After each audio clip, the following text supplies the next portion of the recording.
Hello, everybody. Hello. Welcome. Yeah, hello, Josh. Welcome, and How are you perhaps doing? welcome back, Welcome back. because you might have been to our talk yesterday. Exactly. Yeah. What are we going to be talking Gotta about? remember the cameras. Yeah. It's gonna bugger. There you go. I'm looking at you. Yeah. Do you remember what the talk's about today, Jacob? The talk today is about pain. It's a Okay. conversation for those who know pain. And is there purpose in our pain? That is. Yeah, we don't want to spoil the talk, obviously, but that is what we will be looking at. We'll be diving deep into that a little bit later. But for me, as a language student, I just want to say, pain means bread in French to me. To me, there's definitely purpose in our pain. There's purpose to bread, right? Bread is a very purposeful food. It is. There's a lot. It's in a lot of meals. It's in lunch. Yeah. It's in breakfast. Have you ever had eggy bread? Eggy bread, toasted bagel. Yeah. Have you ever done Nutella on a toasted bagel?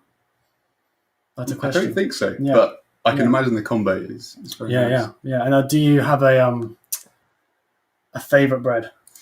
I don't know if I'm cheating with this answer here, but I really like banana bread. Banana bread. And it's kind of, I don't know if people would count this as a cake or a bread, but it's got bread in the name. So I think banana bread's fine. Yeah. Is there any other meals that have bread in the name but aren't really bread? Good question.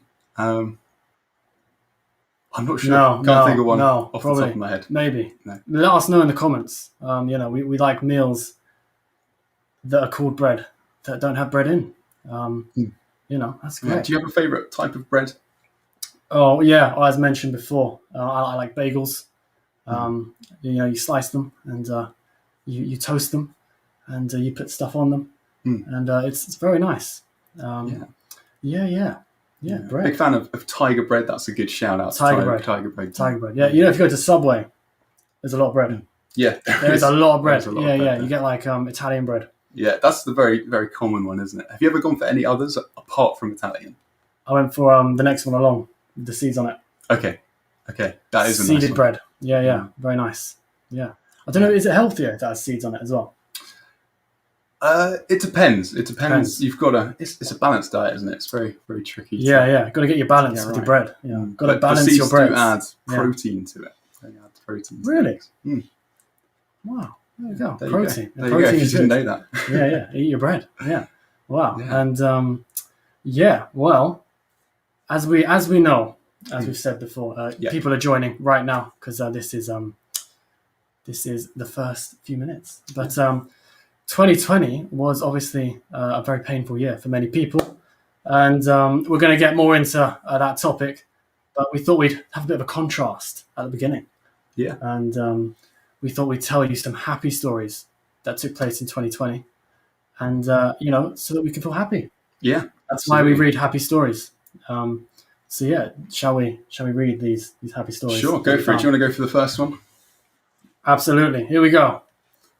For the first time ever in 2020, renewable electricity exceeded fossil fuel generation during the first half of 2020. I'm pretty positive that's a positive. That's very positive. Positive fact. Yeah. Wow. Fossil fuel use fell by 18%, and renewable energy increased by 11% too. That's pretty incredible. To be honest, we're definitely moving in the right direction. I think there. Yeah. That's good. Yeah. Any more good news? Let's have a look at some more. Yeah, we got a lot of it. Got a lot of good news there. Yeah. I'm pretty sure that throughout this past year, you've definitely done a quiz at some point during this last year. And there's a guy called Jay Flynn. Now, he was made an MBE, and that was after raising £750,000 for charity through his virtual pub quizzes. And apparently he was homeless in 2007, but he's now a Guinness World Record holder for the most viewers in an online quiz ever. It's a pretty big win. That is a very big one. Wow, yeah. Oh, very good. Yeah. Despite all the pain last year, we can see positivity. Yeah. Good things we should do some more positivity. Here we go. If you will. Yeah. Ever gets a song stuck in your head but can't quite place it? Google has launched a new hum to search feature, allowing you to whistle, sing, or hum to discover the song. That's so helpful. That's great. How are you with remembering songs? And I'm talking about the tune, the artist, the name of the song. How do you find that? Yeah, I'd be interested to know what like the people watching are thinking. About how well they remember. I'm not very good. I don't listen to many songs. Okay. I have about 3 songs which I just, put on repeat. Repeat, yeah, and that gets me through the day. It motivates me. A demonstration. Okay. The powers that be are pressurizing me. The voices in your head. The voices in my head, literally. Yeah. Well, my 3 songs. All right, here we go. I'll find them for you. And whilst you're finding that, well, this is the thing. Sorry. Oh, I don't want to interrupt you. You sure? Yeah. Okay. Thank you. Yeah, of course. I was just going to say, like, for me personally, I find it very tricky to remember song titles. I'm very much a visual learner, so when it comes to the musical side of things, the audio side of things, I don't remember titles. I have to see them written down in order to remember it, and not very good with the lyrics either. But that's just me. I know there are a lot of talented people out there who remember the lyrics to pretty much all the lyrics in every single song that they hear. So very impressed by those people who do that. Yeah. Oh, here we go. Read out that one. This is one of the songs. Come on, Eileen. Yeah. There you go. That's an absolute classic. That is a classic, isn't it? Yeah. Well, here we go. It's the classics that stick. While My Guitar Gently Weeps. Yeah. Don't think I've heard of that one. Yeah. Or maybe I have, and I just didn't know the name for it. That's the problem. Yeah. And there was another one. Another very exciting one. There we go. Enya, Only Time. Yeah, that's a beautiful, beautiful song. I think when they said, give a demonstration, they were obviously implying that I read out the list and nothing more. So that's that. I mean, I could sing Enya. We did. We had a falsetto competition in this house many weeks ago, and do you remember who won? No, I'm trying to remember the moment you're talking about. That is a shame. Like I mean, I do. Yeah, maybe I was just competing with myself because obviously, I was just so far ahead with the falsetto, but so far up, I guess you could say. It's a very high pitched singer. Yeah, but if you're just joining us, we understand there's a bit of an interim period with this thing, and someone you'd like to join. And tonight's topic is a conversation for those who know pain, and we're going to be talking about mental health and how God can help us with that. Yeah. And obviously we'll be joined by Michael Otts again, and a lovely person called Ellidh, who I've just met, and the battery's died. Oh well, I mean, have you charged them up? I did charge it. It was on 3 bars. Anyway, but yeah, this is our voice, obviously. We can still host this thing. Yeah. And I mean, exactly, the voice is what matters. That's what they say in video editing. You've got to get the sound right. That's right. And then the audio comes afterwards. So yeah, there we go. But this is probably a good time to bring in Michael, the man himself. Yeah. And whilst we reflect on this very, very pretty rainbow, we are speaking from the other side of the rainbow. Yeah, that's what we're doing. Michael. You need to sing Somewhere Over the Rainbow, because you are somewhere over the rainbow. We are literally somewhere over the rainbow. Yeah, very good. I mean, as you do. Michael, sorry. How are you this evening? The rainbow has brightened up my evening. Of course, literally. Yeah. Very nice. We've seen quite a few rainbows recently with the amount of rain we've had.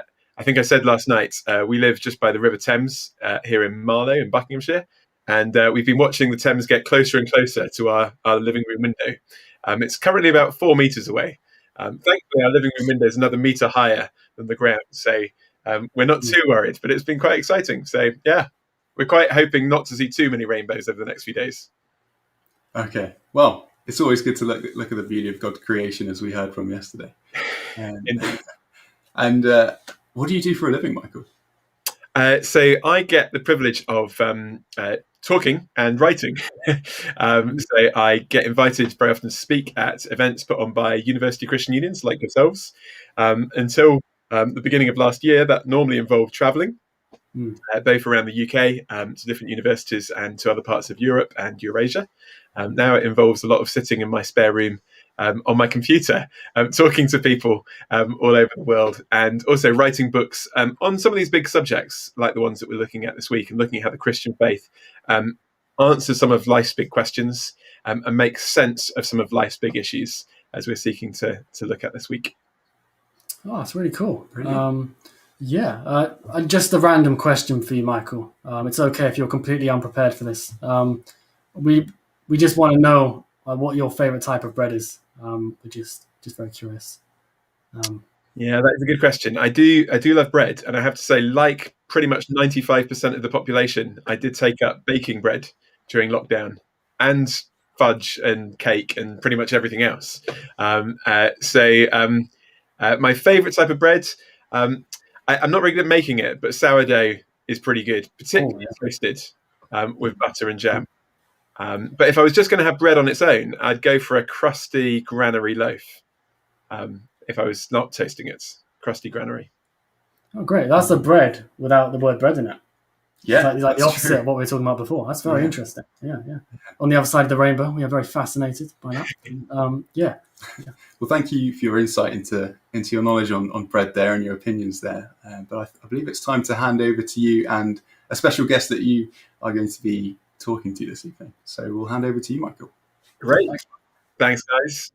We'll see if they can get their camera working before they come back later on. But thankfully, Ellie's camera is working. So Ellidh, welcome tonight.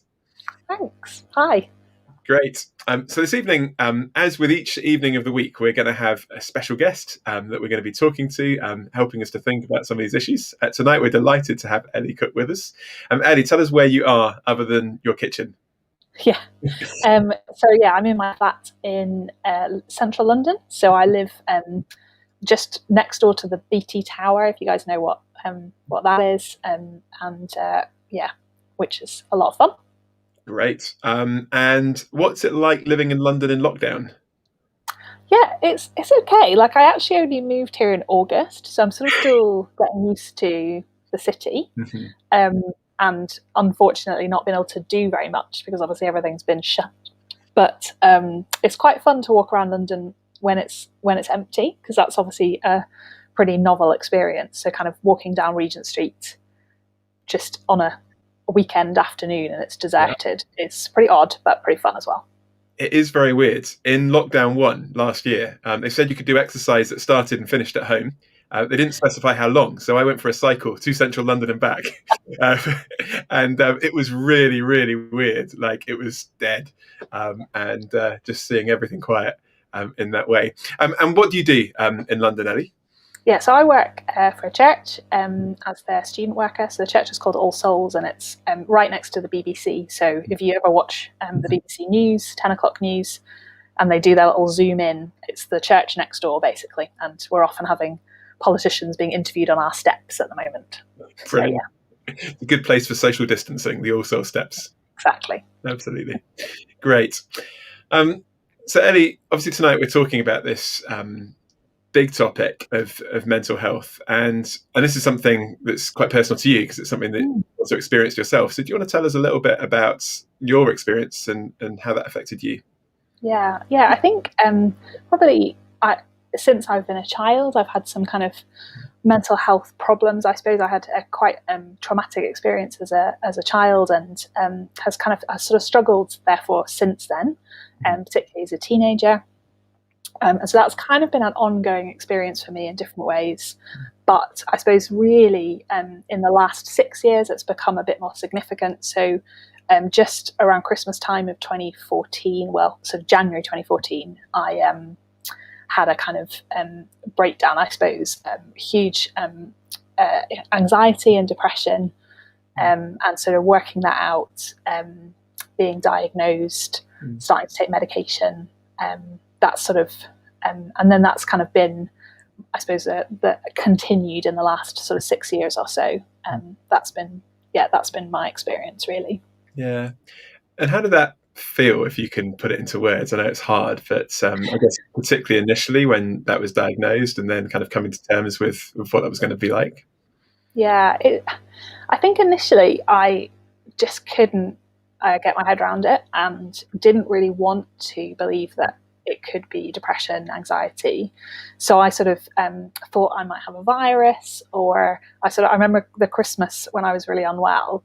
I kept Googling my symptoms, which is a classic way to deal with these sorts of things, and all sorts of different illnesses that I thought I might have, and ignoring that depression was on every single list. But I was like, well, it can't be that, so it's probably something else instead.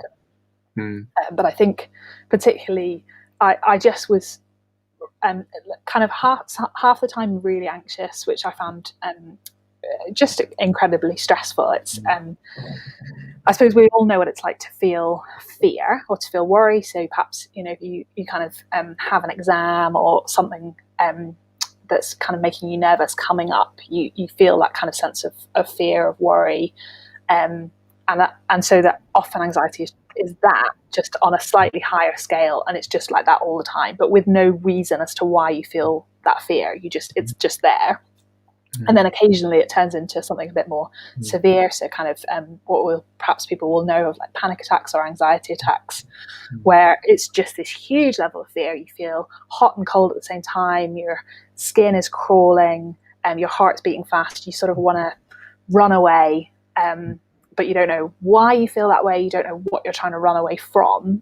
And so there was kind of a lot of that going on, but then also just a real low sadness. I just kept bursting into tears, and I didn't know why. I was just really, really unhappy, but again for no reason, and just a feeling of lowness that actually was quite frightening, because to feel a particular way but not really understand why you're feeling that way was just quite disorientating. Yeah, you mentioned like when you were looking at all the kind of symptoms and what it could be, that like you kind of kept ignoring the kind of depression one. Was that, looking back on that, do you think that was kind of almost like a kind of, I didn't want it to be that somehow, like I'd rather it be something else that's kind of like easier to fix, like I can take something and it'll just go away? Yeah, I think so. I think wanting there to be a sort of a medical, I mean, like obviously depression is a medical issue as well, but wanting there to be this kind of physical reason that could be fixed. And I think just there's, however much we do talk about mental health more now than we used to, there is just a real taboo around it, a real misunderstanding. And there's a kind of level of confusion, I suppose, around it, of kind of the sort of chemical stuff that's going on, but also like, I guess just the fact that we don't really understand, I suppose, the difference between our minds and our hearts and our bodies, and the kind of complication of all of that. I just, I think I just really, I didn't want it to be that. I wanted it to be something fixable and outside of me, weirdly. Yeah, no, and I think your experience there is probably not uncommon at all, is it? That's probably how we often react. We feel that somehow if it was something else, it would be more easily fixable, but there's that kind of stigma, that sense of like, what can I then do about it? And so on. Now, you're obviously a Christian, you work for a church, you're a Christian through this whole time. I guess some people might have this kind of attitude that like, well, Christians shouldn't suffer from this kind of stuff. Like, if you're a Christian, like that solves all your problems, doesn't it? Obviously it hasn't. Like, how would you respond to someone who thinks that? Yeah, it's a tricky one, isn't it? And I think particularly because it's kind of mental health, it's our minds, it's our thoughts, and there's this idea that somehow, because you've got this faith, and faith is thought as well, surely you can kind of overcome it, have control over it somehow. And I think there've been points probably when I've thought that as well, but actually most of my more serious experiences of mental health have been since I became a Christian.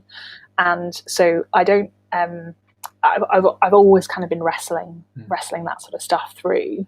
And I think it partly, it's, I suppose, a recognition that actually mental illness, just like physical illness, is partly just a reality of what it means to live in this world. There's brokenness in the world. We know that, we see it.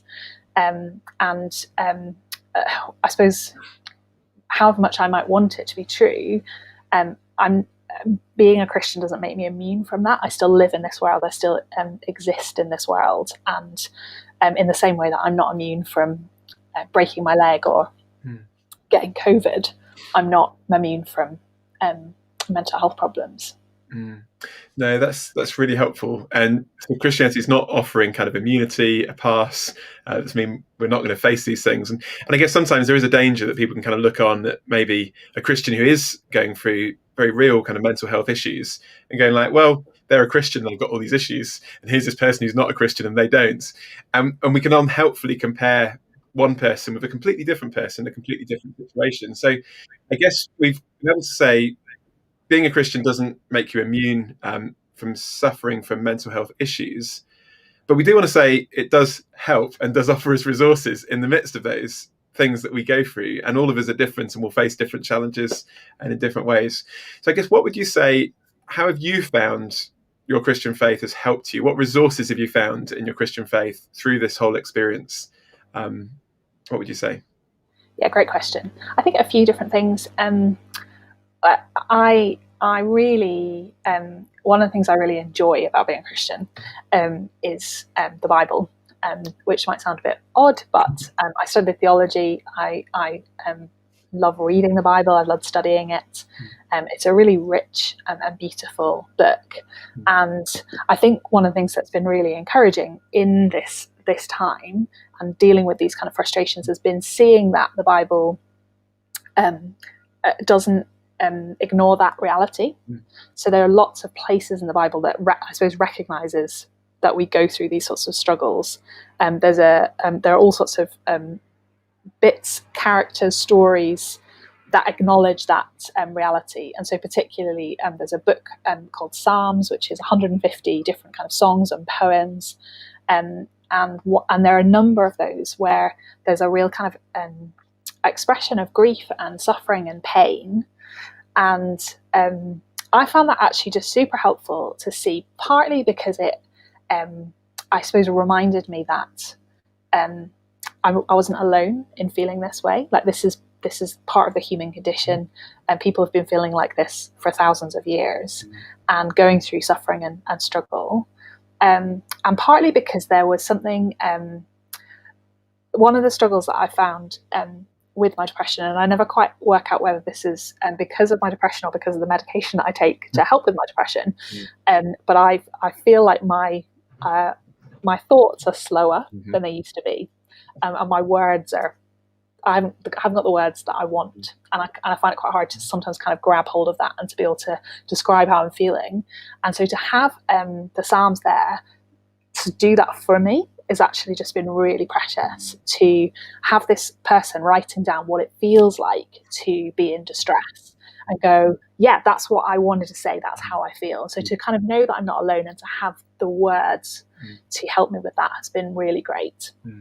I think also one of the really precious and wonderful things about being a Christian is being part of a family. That's what it is. You don't when you become Christian, it's not just a kind of personal decision that I've made. It's and it's not just a relationship between me and God. It's between God and his people. And so becoming a Christian means that you get invited and into this family. One of the ways that that's kind of expressed is church, is local church. But actually every Christian is part of the same family. And to have that gift of people who love me and have looked after me and have put up with me in my lowest moments and have cared for me has just been a beautiful thing and a really valuable thing. And so that's just been wonderful.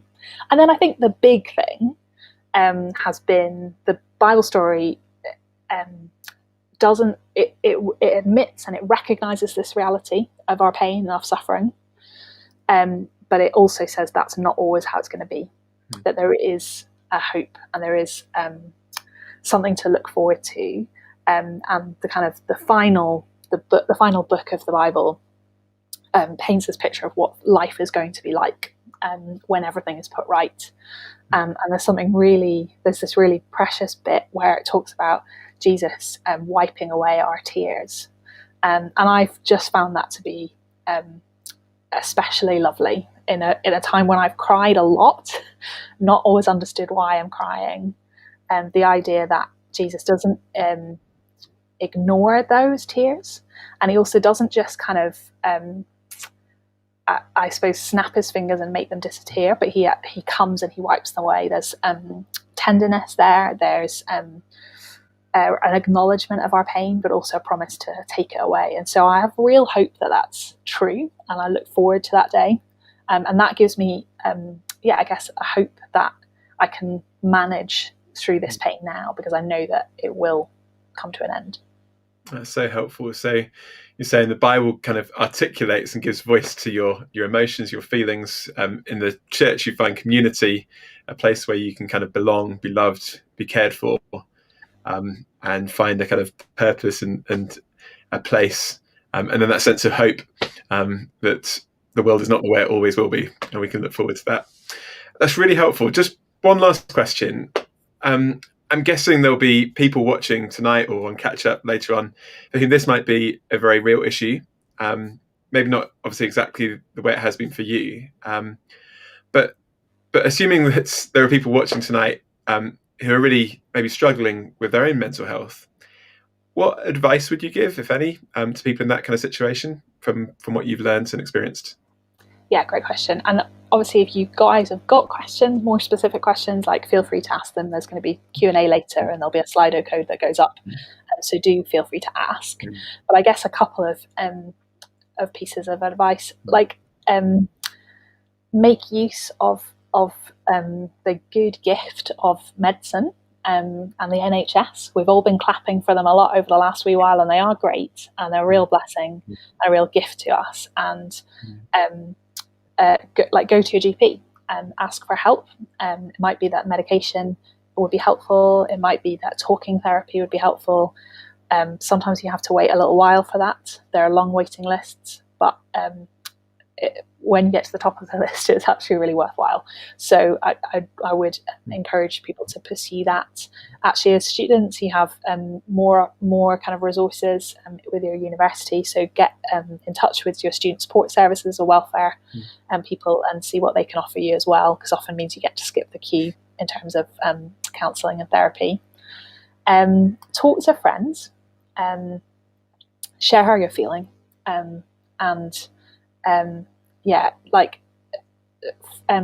we often can feel really lonely. I think we all feel that at times. I think particularly mental health struggles exacerbate that, and actually to share and to explain to your friends how you're feeling and ask for their help and for their friendship is a really good thing. And this may feel very I don't know, airy-fairy to you at the moment. Perhaps you don't think there's anything in this God stuff. But I think particularly when we're at the end of our rope and feeling at the end of our strength, you've got nothing to lose in investigating faith. And perhaps that's why you're here and you're watching. But I would look into that, pursue it, see what there is on offer. I found hope and life in Jesus, and I would wholeheartedly recommend him. So have a go, see what you find. Great. Thanks so much, Ellidh. That's so helpful. And you're going to be sticking with us. And as Ellidh said, we can message our questions in on Slido, and you can ask either of us questions later on. So please do that. As Ellidh mentioned, there is something about being in community that can really help. And I know this is really hard at the moment because we're all in lockdown. Community is not easy. But actually, the Christian Union that are organising these events this week are a kind of expression of that church community. Only a small part of it, obviously. They're all generally within a certain age gap, but they are a real community, and they want to be an outward-looking community. And so I know that some of you will already have been interacting with members of the Christian Union. Maybe they've already invited you to come this week. Maybe you've not met any of them. They'd love to be in touch, and they'd love to welcome you. And normally they'd have massive gatherings that you could join, but even if we can't do that, there are ways, of course, that we can connect either in person for walks or online, and we'd love to be in touch with you. So do connect with us, and we'll tell you more about how you can later on. But before we think about this a little bit more in a minute, we're going to have a short interlude. We're going to have some music. We're going to have a chance to reflect on what we've already heard from Ellidh before we think more about it later on.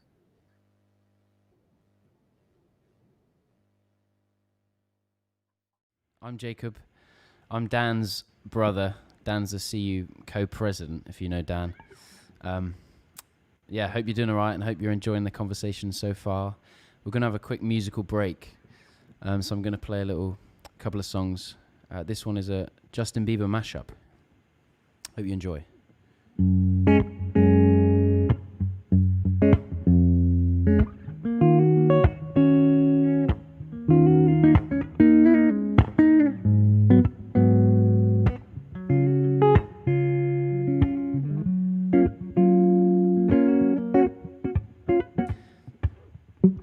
I'm at a party I don't want to be at, and I don't ever wear a suit and tie yet.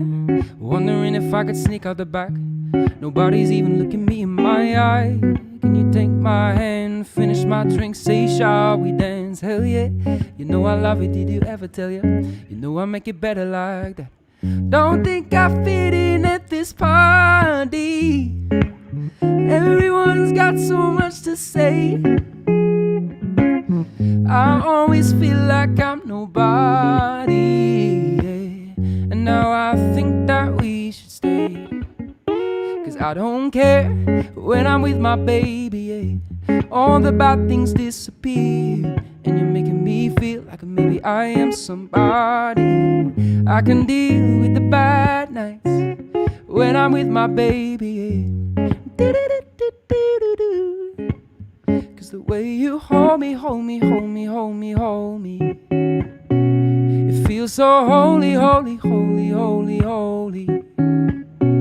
Oh God, running to the order like a track star. Can't wait another second, cause the way you hold me, hold me, hold me, hold me, hold me, feels so holy.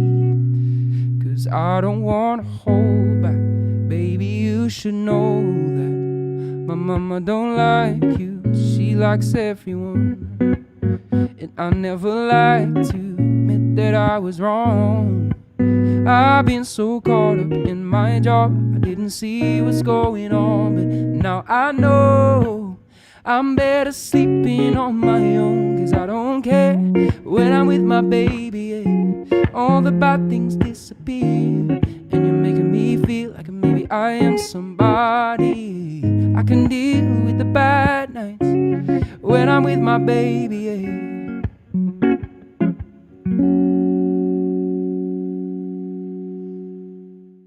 Hi, my name is Riyah and I am a third year philosophy, ethics and religion student, and I'm so glad that I can share a little bit of my story with you today.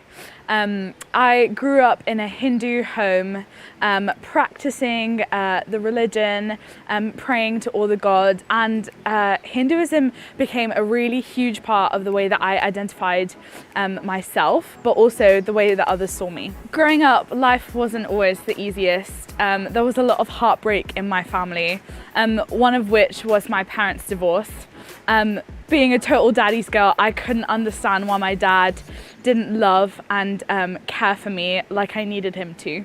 But Jesus, I went to a church youth group growing up, and they shared with me the love of Jesus, someone who would be my best friend, the father I never had, but someone who would also save me from the things that I have done wrong.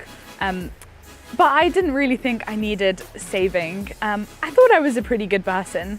But the Bible talks about how we all have a guilt inside of us from the wrong things that we have done to God. And He loved us so much that He did the greatest thing by sending His Son so that we could have a relationship with Him and know how much God loves us. Growing up, I had only known a dad who would never have done something like that for me. So to know a God who sent His Son to endure some of the most horrible things this world could offer, just to be in relationship with me and with you, was incredible news. Even after I accepted Jesus into my heart, he continued to love me. I really struggled processing some of the things that I had gone through as a child, and as a result had really bad mental health. But this promise from the Bible kept me going. This verse is from Isaiah 51:3, and it says, "The Lord will surely comfort Zion and look with compassion on all her ruins. He makes her deserts like Eden, her wastelands like the garden of the Lord. Joy and gladness will be found in her, thanksgiving and the sound of singing." No matter how broken I was, the things I had done or the things I would do, God was promising me that he was going to make all the broken things beautiful, and his love was enough to do that. This is not a promise that I would never struggle with my mental health again, or that life would be perfect now that I followed Jesus. I am still healing and learning to love God as a father. But Jesus reminds me that his love is all I ever needed, and that's enough on my best days, just as much as my worst. And that promise is the same for me and for you. This second song is one that I wrote myself, and it's called Purify.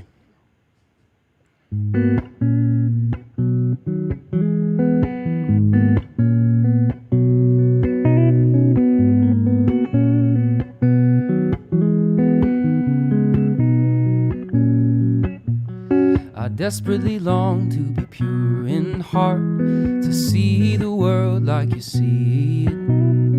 Still I long to be close to you, with a life laid down for your cause.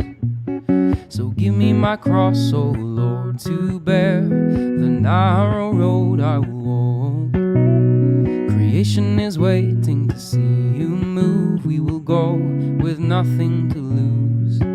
So purify my heart and my hands. I'm gonna climb the hill of the Lord, and surely I will see your goodness here. And God of the earth and of the skies, God who knows our hearts, creation is waiting to see you move. We will go with nothing to lose. So purify my heart and my hands. I'm gonna climb the hill of the Lord, and surely I will see your goodness here.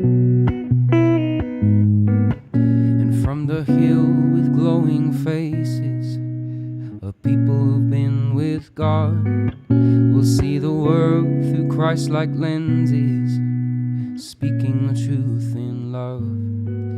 And through trial or tribulation, we'll go to every nation, and there we will see God.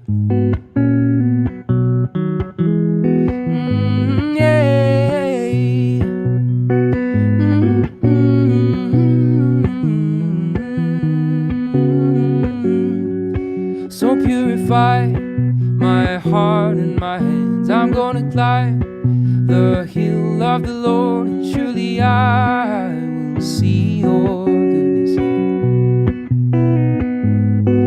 So purify my heart and my hands. I'm gonna climb the hill of the Lord, and surely I will see your goodness here.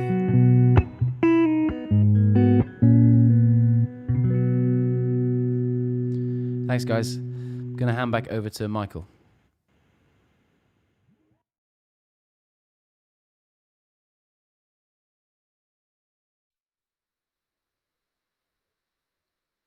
Well, great. That was fantastic.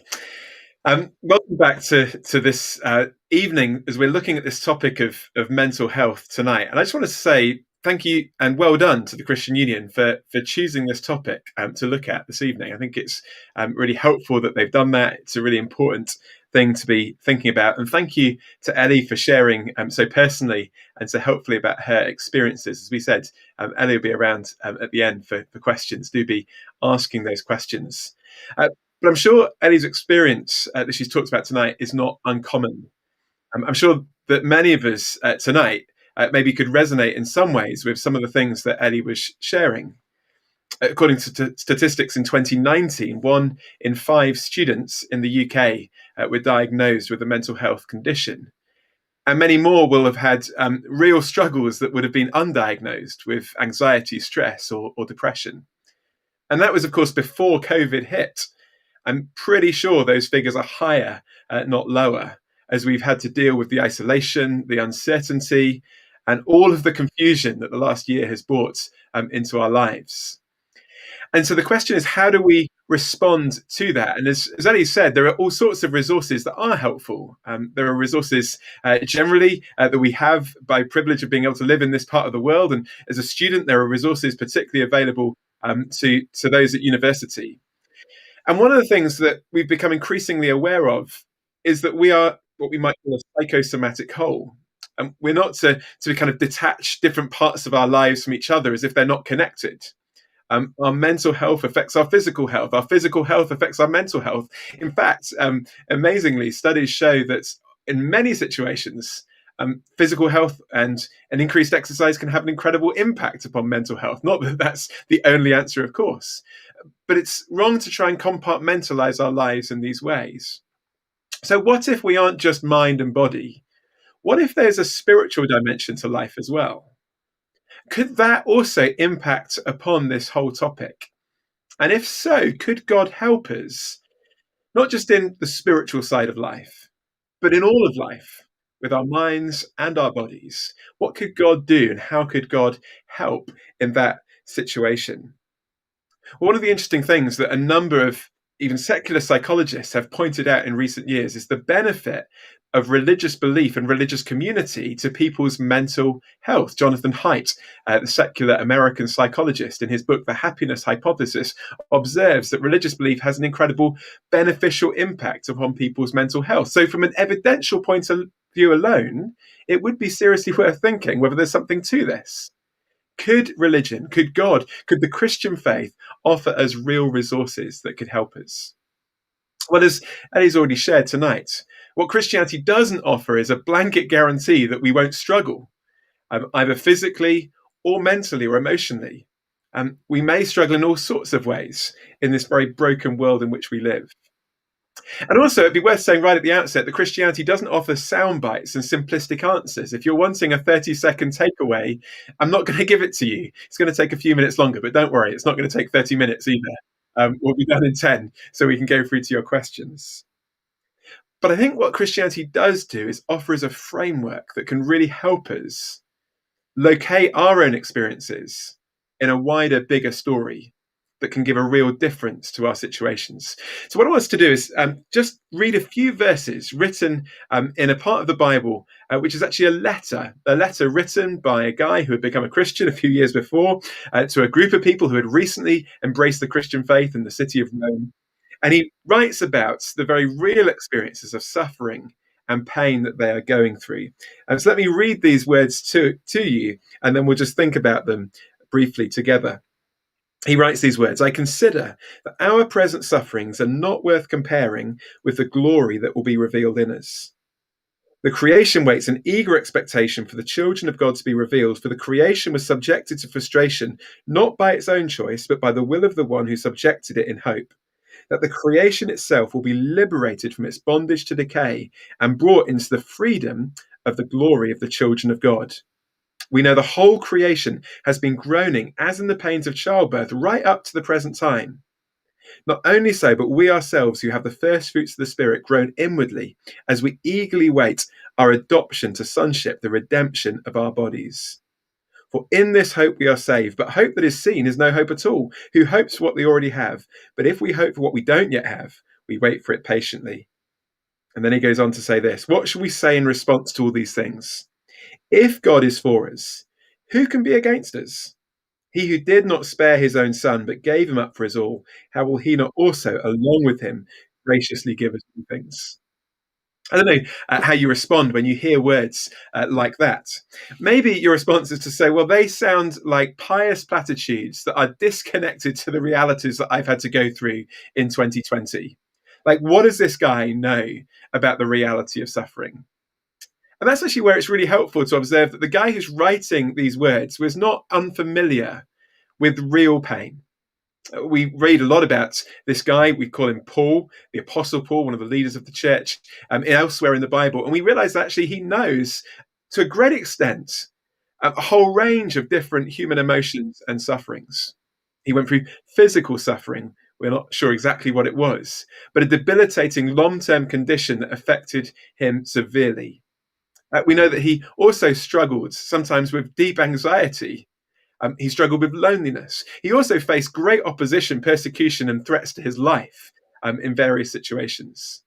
So the man who's writing these words is not unfamiliar with the reality of the pain that we might go through.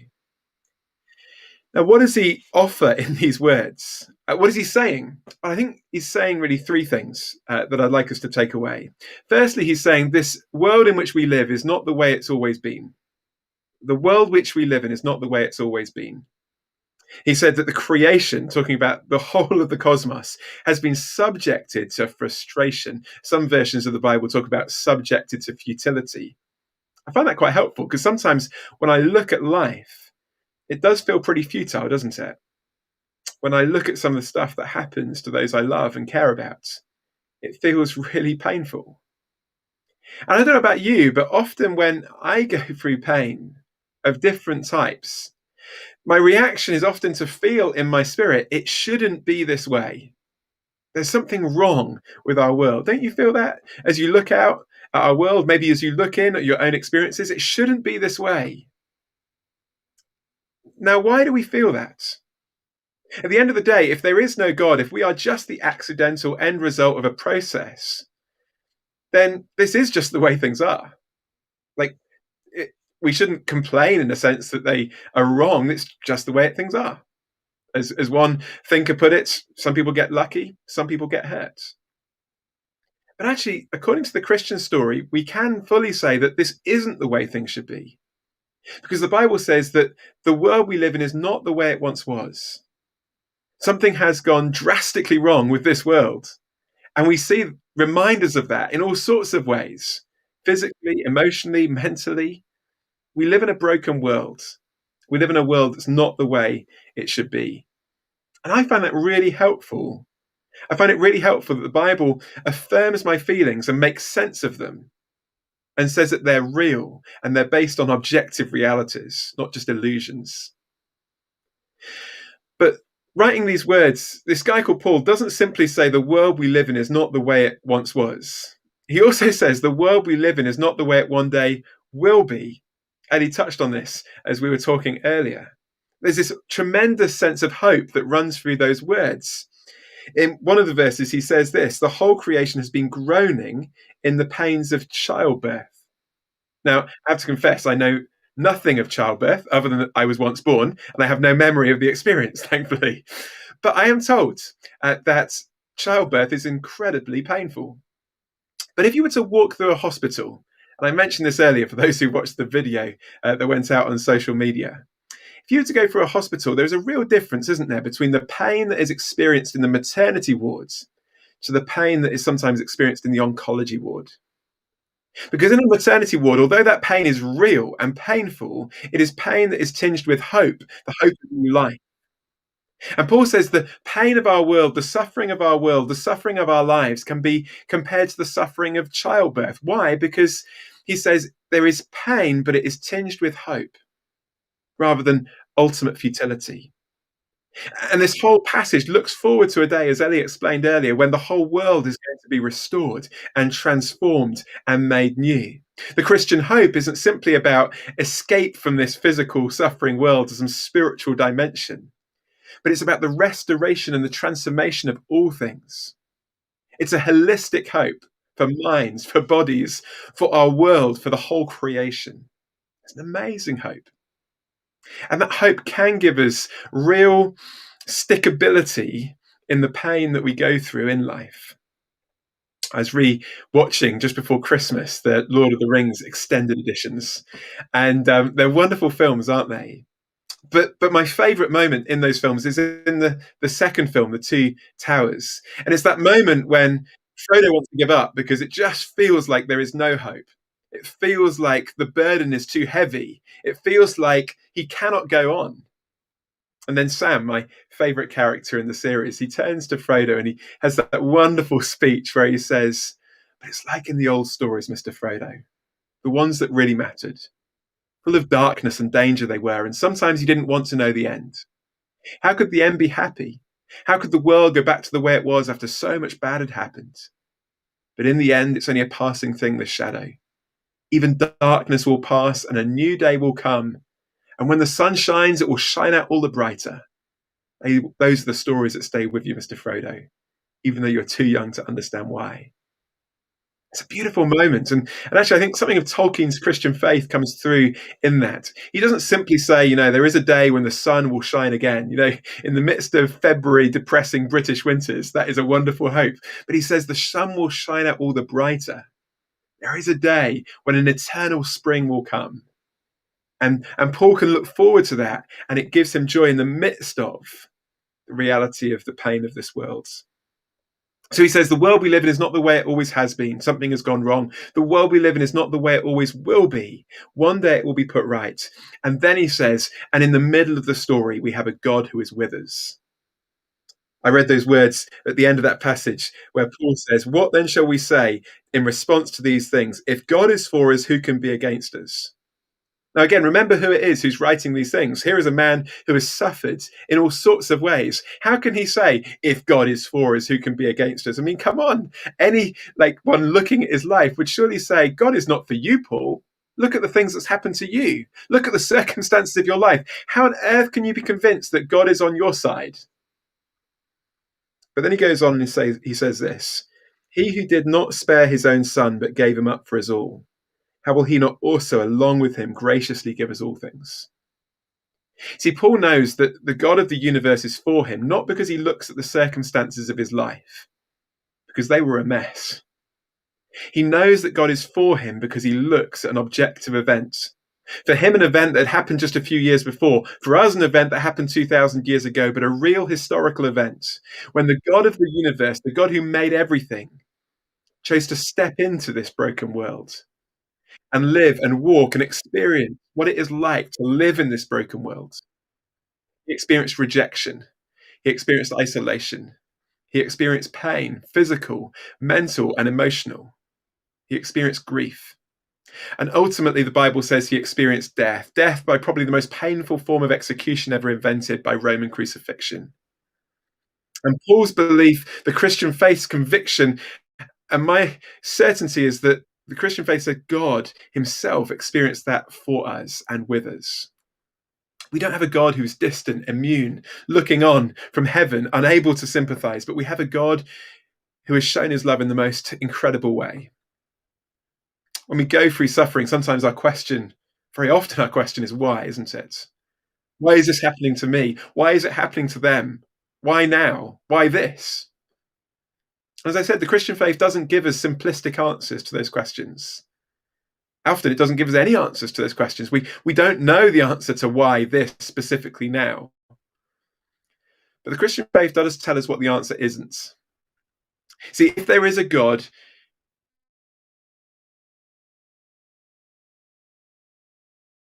to die for me and for you, that is not a God who doesn't love us. Although we don't know what the answer is, we know what the answer is not. It's not because God doesn't care. We live in a world that's not the way it once was. It's not the way it one day will be. We have a God who is with us in the midst of it.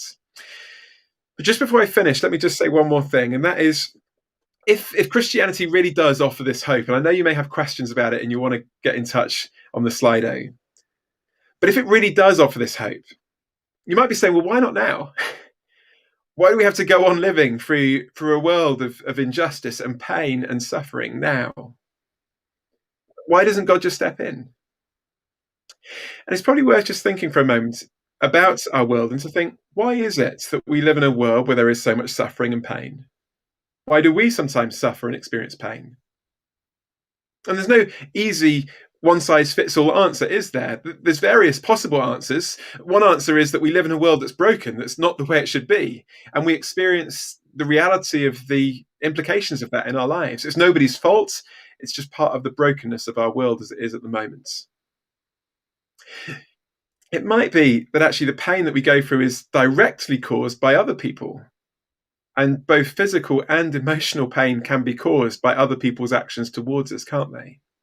Maybe you have been deeply hurt by others. And it is comforting in some ways to know, isn't there, that actually God takes it seriously.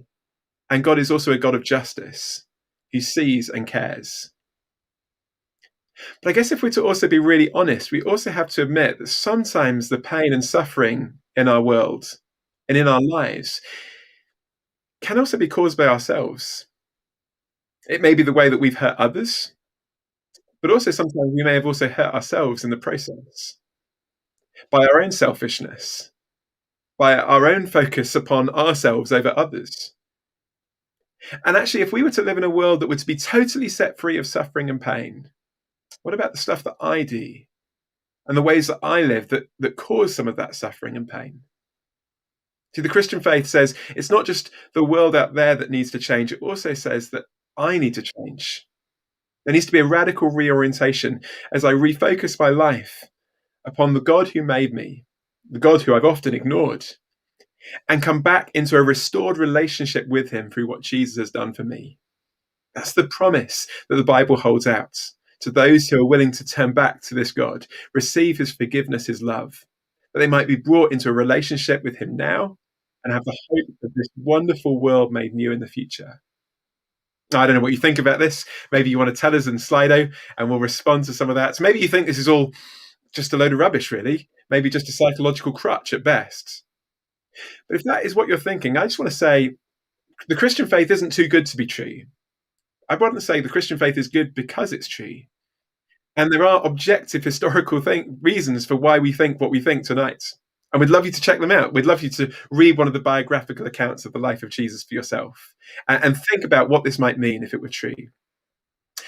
You might be really interested about what you've heard and you really want to think about it more because you've got all sorts of questions and we really want to be in touch with you, not just through these live events, but also off the back of them. And there's lots of ways that we'd love to be in touch with you, to be able to chat about this more and to answer your questions. We'll tell you more about how you can get in touch at the end. But maybe tonight, actually, what you've heard seems to make sense. Of course, you've still got questions. But you think, if there is a God who really loved me in this kind of way, who wants to welcome me into a relationship with him, into a community that will support me, and to offer me this kind of hope, I want that. And the beautiful truth is that you can have that if you were to talk to this God tonight, wherever you are, and ask him to come into your life, to bring his forgiveness, his friendship, his hope. He will do that for you wherever you are, whoever you are. And that's a wonderful invitation that we are given by him. But we're going to take a short break. I'm going to hand back to our hosts and we'll be back a little bit later on for some questions.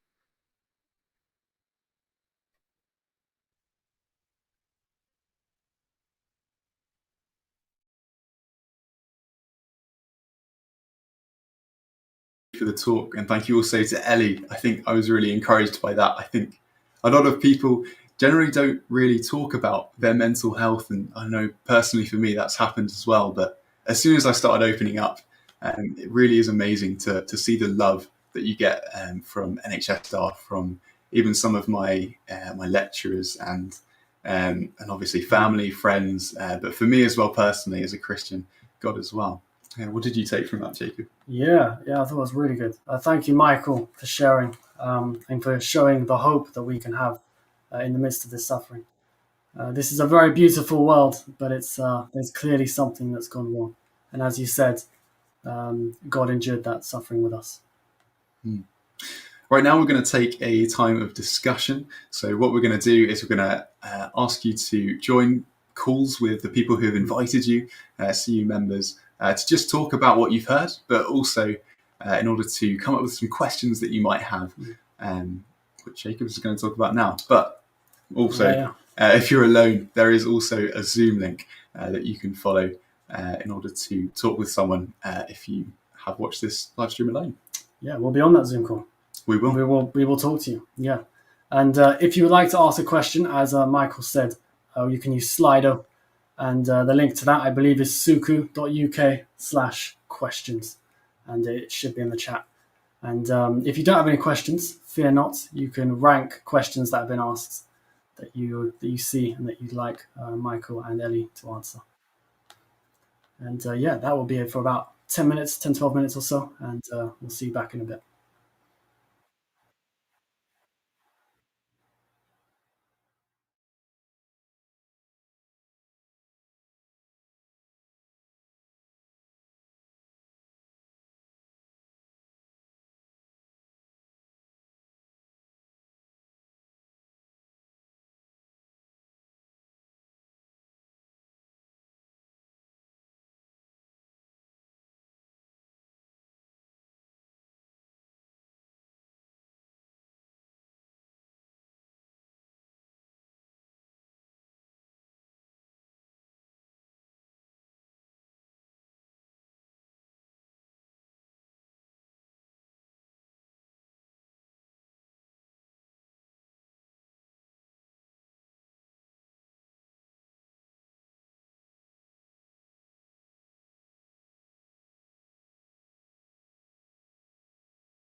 Hello, everyone. Welcome back. Hope you had a good time in your discussion groups.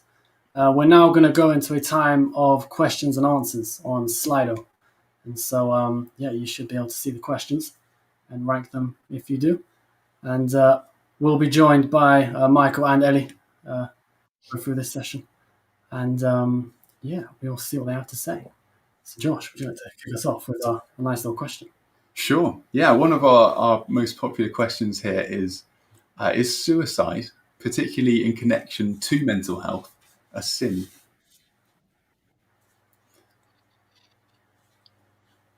Ellidh, do you want to kick us off? Sure. Yeah. I think there's often a bit of a misunderstanding, I suppose, the idea that suicide is kind of sin that if you kind of commit, then you sort of can't be forgiven, particularly, and that's often a worry for people. I think one of the things that we've got to really understand is that suicide is evidence of mental health problems, mental illness, because actually we know, don't we, I suppose, about how much life is important, that death goes against everything that we hold dear, and we're sort of, we want to protect our lives, we want to look after ourselves, and so to kind of to die by suicide is goes against everything that is innate to us, and so it demonstrates there's something really, really wrong there mentally, and so I think one of the things I take real comfort in, I suppose, is knowing that God knows our hearts and He knows what's going on in our minds. He knows what we're capable of and what we're dealing with. And so actually, when we're really unwell, or we're really conflicted, and to the point that we might take our own life, God knows and is kind and cares for us. I guess the challenge is where do you have your hope after death? If you have no hope, or if you have no concept of a need for God to help you, to give you life after death, then whether you die by suicide, or by being hit by a car, or of COVID, or in your sleep when you're 90 years old, the consequence and the challenge is the same. Who are you gonna call, and who are you gonna ask for help there? If you're trusting in Jesus, then you can be certain that He will take care of you and give you life beyond this one. However, it is that you come to meet Him on that day. And so if you're a Christian and you're kind of questioning that and struggling with your own concerns, obviously ask for help, and look for help, and look for assistance. Call somebody, go to the doctor if you're really struggling with suicidal thoughts. But also know that Jesus loves you and cares for you, and you're safe with Him. Yeah, we have another question. That's a really good answer. Thank you, Ellie. Is there evidence in the Bible of anyone experiencing mental health difficulties? I'll jump in and go first, but if you're saying, was anyone in the Bible kind of diagnosed with contemporary labelled conditions, then obviously not, because we have devised certain labels. Not that we want to label people in that kind of negative way, but sometimes it's quite helpful to give a word to a certain experience or condition. And obviously, if we're reading a book that was written between 2,000 and 3,000 years ago, we may not find the same contemporary labels applied to the experiences that people went through. But that doesn't mean that people didn't therefore go through very similar situations. And one of the things that Ellidh shared really helpfully was actually, when we read the Bible, we find words expressing our feelings, particularly in the book of the Psalms, this book in the middle of the Bible.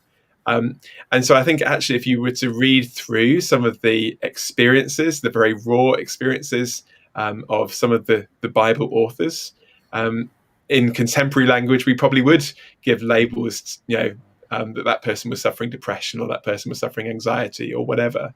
And I find that so helpful, as Ellidh shared, that actually the Bible doesn't kind of paper over these experiences, and nor does it always seek to bring them to a kind of neat resolution. So, there are some psalms where people really struggle with stuff, and then by the end of the psalm, everything's sorted. But there are some where they're still really grappling with and struggling with what's going on throughout. And as he said, there's no kind of simplistic answers to these things. So I think that's really helpful. Yeah, great answer again. We'll probably have time for maybe 2 more questions. One of those being, aside from hope, how does Jesus or God support you during your mental health difficulties? I'll go on with that one then. Yeah, great question. And I suppose if you're somebody who doesn't believe in this, probably all of this is going to sound a bit weird, but I'm going to go for it anyway because you asked. One of the things that we believe as Christians is that God dwells within us. He lives within us by his Spirit. And that means that we I suppose, know what it feels like. We know that God is with us, and we kind of, sometimes people kind of would describe that as, I suppose, a feeling. Sometimes they kind of hear God speaking in more, I don't know, loud ways. And so we kind of, one of the ways that I experience that mostly actually is through reading the Bible. And I've expressed some of that already, that idea that actually, as I read God's word, I know that he's speaking to me through that. It's not just a book. It's God speaking. The other way that I experience that is through his people, through their encouragement, through their words. Sometimes people might talk about God's people and the church being like the fingerprints of God. We sort of see the evidence of God in those people, where even when we kind of don't see him face to face. And so I think those are probably the main ways that I feel sort of looked after. I pray, I ask for God's help, and I believe that he answers me, that he helps me, that I kind of, but I also rely on that community, that when I'm really struggling and I'm finding life particularly hard, they pray for me. They come and share God's word with me by reading the Bible or just encouraging me. And they do that in physical ways by like cooking me tea and letting me chat about how I'm feeling, and caring for me in that way as well. So that would be some answer to the question. Yeah. I can just add one other thing to that as well. I think one of the beautiful things about being a Christian is that not only do we receive comfort and encouragement from a God who really exists, who really loves us, who's really with us and has shown that in Jesus, but then God wants us to become means by which we can then offer that to others. And actually, there is a way in which helping others can also help us, and our experiences of being helped can be a help to others. There's a beautiful verse in one of the other books written by the same guy who wrote those words I spoke about tonight, where Paul says, we are able to comfort others with the comfort that we ourselves have received from God. And that's the beautiful thing, that actually, as it were, we become rivers. We have this amazing blessing of God's love poured into our lives when we come to know Christ. But then we also get to pour that out into the lives of others. And a psychiatrist friend of mine who lives in Spain talks about how all of us are swimming pools. We need to have an input and we need to have an output. He says if you haven't got water going in, the pool will be empty or it will drain out. But if you haven't got water going out and circulating round, it will become stagnant. And he says what we need to have something coming into our lives. And in Christ we have his love, his blessings, a real connection to the God of the universe. But then he commissions us to then pour that into the lives of others, which then has a benefit to us and not just to them as well. So he commissions us and says, I've got a job for you to do. And you might think, well, how could I do anything for God? What would God want me to do? And that's the beautiful thing about the Bible. The whole storyline of the Bible is that God uses things that seem weak, things that seem kind of like, not impressive. It's the whole story of Christianity, that God takes a crucified man and makes that the answer to the world's problems. And then he takes people like you and me, who've got all sorts of different brokennesses, physically or mentally or emotionally, and says, and now I want you to be a blessing to others. And we find that we're encouraged and helped as we seek to help and encourage others. Oh, thank you. That was really good. One more question? Yeah. One more question. Okay, here we go. How can you be so confident that there will be a solution or a day where Jesus wipes away all tears? And why doesn't God solve things now? Shall I go first? And if Ellie wants to add at the end, then she will. I think sometimes we can get really hung up on this. Why shouldn't God intervene now? Why doesn't God heal my body or my mind? And I want to say, as a Christian, the question is never if, it's just a question of when. Okay. So the Bible actually does say that God does and will always heal. Sometimes, and we see it in the stories of the Bible, there are some wonderful interventions where God intervenes and brings real healing to people in very dramatic ways. Most of the time, our experience would tell us that doesn't happen now. But the Bible does point towards a day when it will, when God will restore our minds, our bodies, and the whole of creation as well. Now, how do we know that's not just a pipe dream? How do we know that's not just an illusion that we like to believe, some make-believe fairy tale? And we want to say, actually, because it's based on something that's already happened. So the hope of the future that Christians have is based on the claim of Jesus' resurrection from the dead. That's a huge claim, obviously. We're going to look at that in a lot more detail towards the end of the week if you've got kind of historical questions about whether you can be convinced that's true. And I can understand, obviously, from a kind of presupposition of a secular Western mindset, we'd just completely dismiss it, wouldn't we? That's just ridiculous. But actually, what I've found so compelling is that the more we look at the evidence, despite our preconceptions to the old, going other ways, it is actually really quite convincing. So I'd love you to look into it and say, actually, if this is really true, if there is someone who's conquered death, then this is someone who can hold hope to in our futures and for our world as well. But Ellie, anything you want to add to that? No, I agree. Great. Oh, amazing. That was really good. We definitely agree here too. Thank you so much for answering those questions, and thank you for giving us a talk, giving us something to talk about. As Michael said, we want to be continuing these conversations on. Do you want to talk a little bit about, of course, how we might be able to do that? Of course, yeah. You'll be pleased to know, if you attend sessions during this events week, that this is not the end of the journey. There's more. There's more happening. And so starting from, here we go, the 11th of February, that'll be a Friday, we will have a series called Just Looking, for those who are just looking into Christianity, want to find out a bit more. And it'll be on Friday, the 11th of February, and then I believe 5 more Thursdays after that. And the first one will be a little social for you to get to know each other, and then you'll delve a bit deeper. And it'll be great to see you there. If you want to know more about that, so I've got the link there, suku.uk/just-looking. Yeah, it's a hyphenation as well, isn't it? Yeah, it could be hyphenation, yeah, whatever you want to call it. Suku hyphenation. No, not Suku hyphenation. Suku.uk/just-looking. There we go. Yeah, we got there in the end. But yeah, language. Yeah, it's the power of language. It's a very comfortable environment. I've been to one of those courses myself before, and it's a really lovely environment. There's no judgment and there's no pressure, and you don't have to commit to every week. Really enjoyable. Yeah. Well, thank you again for joining us. Thank you for everyone who's been involved in this live stream, and thank you everyone for participating. We'll be doing. We've got a few more talks coming tomorrow and Thursday and Friday. Exactly. Yeah, 3 more days. What are we looking at on Wednesday, Jacob? On Wednesday, we are looking at, here we go, do it from memory, a conversation for people who fight for the voiceless. Absolutely. Yeah, and we'll be discussing can we be united in a divided world? And so that will be something to look forward to with Michael Otts again tomorrow. And we also have other events during the day.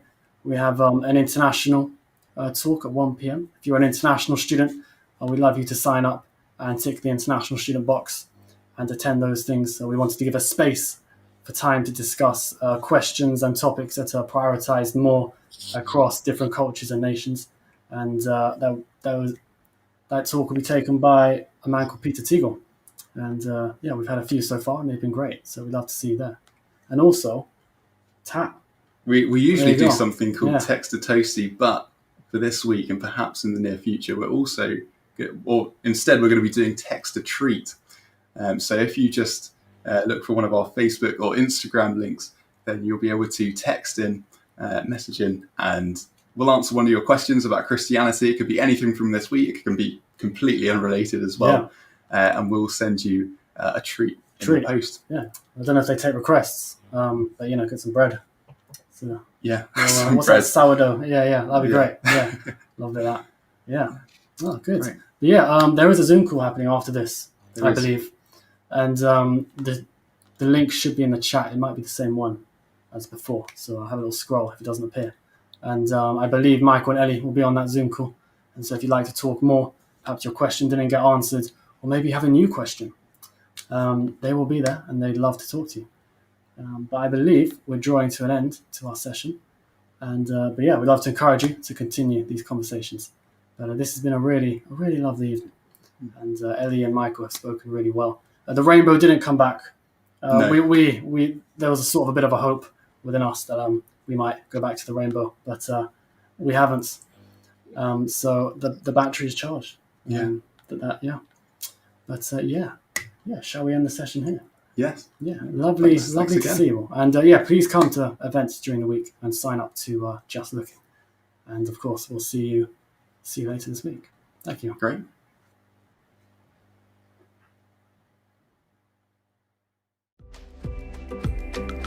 As part of the big conversation at Southampton University, we've been asking the big questions about life. We'd like to invite you to continue the conversation as we ask big questions of the Christian faith, such as, who is Jesus? How has Christianity impacted the world?